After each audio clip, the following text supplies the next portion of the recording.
Summoners beware, there's no turning back now. Welcome to Jerry's Pentakill Countdown.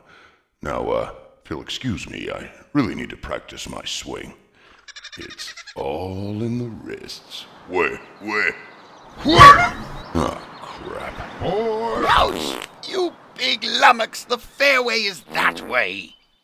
Adam Arrington, ladies and gentlemen, the talented Riot voice actor. Now, if you haven't noticed, this series has become a top 5 countdown. I'm pushing for bigger and better things, even though it's harder to find the most entertaining pentas. I will do my best to deliver the best of what you wonderful people submit. The clip we're looking at belongs to Heart Defender, who's in the top lane right now, and we're going to see a chase with volley flash over the wall near the turret. Not a good place for the purple team to engage. A flip, snare, and some damage, but both teams are backing off, with Amumu coming in, making this a 4v5. Amumu's advancing, seeing an opportunity. He catches 3 with his team, immediately jumping into the clusterfuck with massive damage, but Corky flanks from behind with Valkyrie at the perfect time, rocketing for the double kill. And the Gatling gun finishing the quick turnaround for the instant pentakill from what looked like an easy fight for the purple team, with AD Carry doing his job at the end to clean up instead of being the designated tank. In 4th place is Metric playing as Shaco. Akali uses her pull to invade the bush with her team, but purple knows that they are there, and a hopeful free willy bait lands on Akali with a collateral damage and an attempt by Varus to burst that AP carry down. Shaco shifts the monkey ult and heads straight into enemy lines. Seeing Blue is only engaging in mid with a burst barrage and bullet time combo. The creepy clown isn't stopping and follows the would-be assassin to protect Varus, getting his first kill, then switching right to the low gangplank for the double, and the blue team positioning themselves in a very bad situation, going into the bush one at a time. Wukong reinforces, but it's too late. The pattern has begun and it will not do its help, but the clown clone is doing some serious work as well. Meeting misfortune on the other side, the clown clone explodes, but now before getting a few extra hits, taking her out for the quad, and Soraka is all that's left dead. Sion heads in having the ward, he catches her with Hextech. Shaco slows again, but she flashes, followed by Sion's stun. He deceives and waits to hit her from behind with 3 final auto attacks for the strategic and well-played quintessimation. Coming in the bronze, 3rd medal place, we have Mr. Kearney playing as Kog'Maw on the purple team. In this mid lane team fight, we see both teams are poking at each other, having an equal amount of harassed with 2 cogs, and both mages counterattack with Lee Sin and Blitzcrank leaving the fight area. Blue team is analyzing the next step, whether or not to engage. Nidalee is the only one hit by the laser, so engaging is possible for Blue with that out of the equation. Lux took the shockwave, but Renekton engages forward with a dash into Orianna for good damage, trying to burst her, but is stunned by Riven instead and gets bursted down himself before his ult took full effect, and the blue team is winning the fight, zeroing in on Kog'Maw, who focused Orianna, grabbing kill number 1. Now being chased by 4, he heads in for the bush and counters, hitting 3 with very fast clicking, grabbing the double on the flashing Cougar. The Monk and Robot finally join the fight, doing extra damage, helping Kog survive long enough to finish his combo up on Renekton for the pentakill, turning the fight around with a devastating bush bait. The silver medal of this episode goes to a very unique clip, one that I've never seen before. Zindel playing as Vayne, and she's going to join a fight and disconnect right afterwards. You'll see grabbing the inhibitor. This is looking very bad for Blue with MF ulting, not hitting many minions. She's going to get stopped by Shen's taunt. Vayne ults and tumbles into the fight, attacking Misfortune, who flashes to the fountain, but starts off the count for Vayne, who's now sitting in the same spot, becoming a supercharged, overpowered turret that heals itself.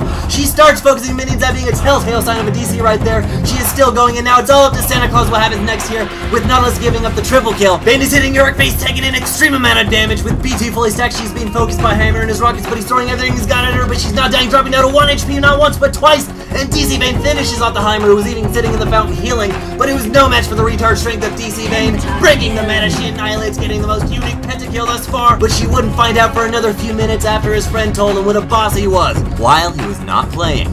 And coming into the glorious gold medal 1st place slot is a very intense and skillful fight featuring a rational noob on Team Fresh Pro, playing Ezreal having GA with our Shirelli engager that is quickly spiraling down, and Turn Sour having Malphite Focus rides with Unstoppable Force, followed by the Hallowed Loch Ness Monster. Fresh Pro is out of all that damage now, being a 2v5 fight. Singe is now teleporting in to help his team out, but will it be in time for Ez? He's taking focus now, and a Dazzle Cho will zone Ez out, silencing him while his team is being harassed by the Mega Tank and damage-dealing Chemist. Ezreal is not retreating, for he's still in it to win it, poking away, allowing his tank to maximize his effectiveness as purple team turns all their focus to Singe, and Allstar leaving only GA Cho to deal with the AD carry.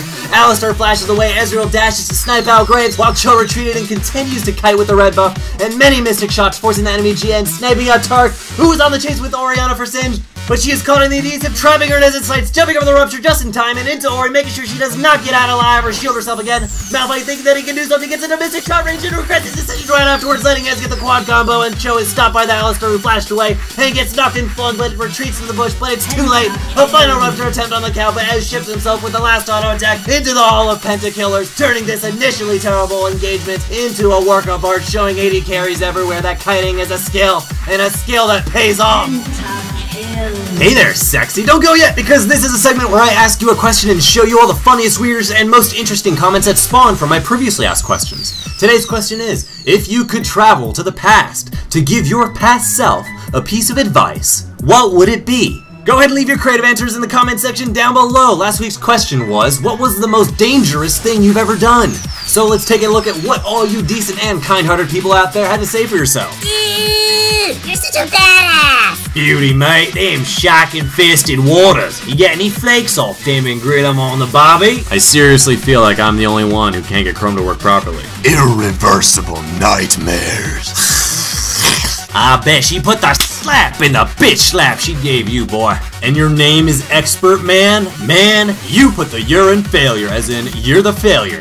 If you would be so kind as to check out these other videos, I'd greatly appreciate it. Be sure to subscribe if you haven't yet, and click the like button if you enjoyed what you saw, and keep on sending in your pentakills. More info below. My name is Jerry. Swahoo!